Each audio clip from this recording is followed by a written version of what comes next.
Gum gum Ganesha ఈ movie గురించి ఒక్క మాటలో చెప్పాలంటే డైరెక్ట్ నిమజ్జనమనే చెప్పాలి.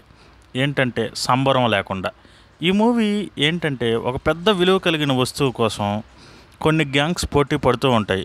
హీరో చివరికి ఆ వస్తువు సాధించాడా లేదా అనేదే ఈ మూవీ ఓవరాల్ థీమ్. ఈ మూవీ పార్ట్ చాలా బాగుంటుంది.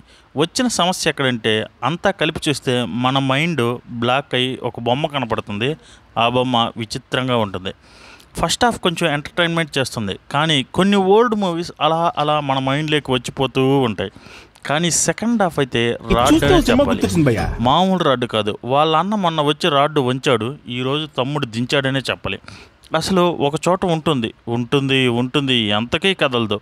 ఏంట్రా రామ అనుకునేసరికి ఇంత కష్టపడిన మొత్తం ఈజీగా హీరోకి ఆ వస్తువు దొరికేస్తుంది. అసలు ఎవర్రా మీరంతా, మాపై ఇంత పగ ఏంటి, ఇంత పగ ఎందుకు పెంచుకున్నారు అంటూ మనం బయటికి రావాల్సి వస్తుంది.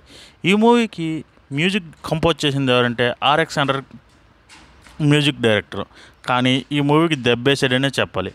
మేకింగ్ అండ్ ప్రొడక్షన్ అయితే వెరీ గుడ్ అనే చెప్పాలి. ఆనంద్ దేవరకొండ యాక్టింగ్ కొంచెం ఆర్టిఫిషియల్గా అనిపిస్తుంది. మెయిన్లీ ఎమోషనల్ సీన్స్ అయితే మరీ ఆర్టిఫిషియల్గా అనిపిస్తుంది. హీరోయిన్స్ ఏదో గ్లామర్ కోసం తెచ్చారు, ఎందుకు ఉన్నారో వాళ్ళకి తెలియదు, మనకి తెలియదు. వెన్నెల కిషోర్ ఇలాంటి వెన్నెల్లో హాయిగా మనకి ఎండల్లో కూడా అనిపిస్తాడు. ఇమాన్యుయల్ అండ్ ఆనంద్ దేవరకొండ మధ్య వచ్చే కొన్ని కామెడీ సీన్స్ అయితే మనల్ని ఎంటర్టైన్మెంట్ చేస్తాయనే చెప్పాలి. సో ఫైనల్గా ఈ మూవీ గురించి నేనిచ్చే రివ్యూ అయితే జస్ట్ ఓ 2 ఇస్తాను.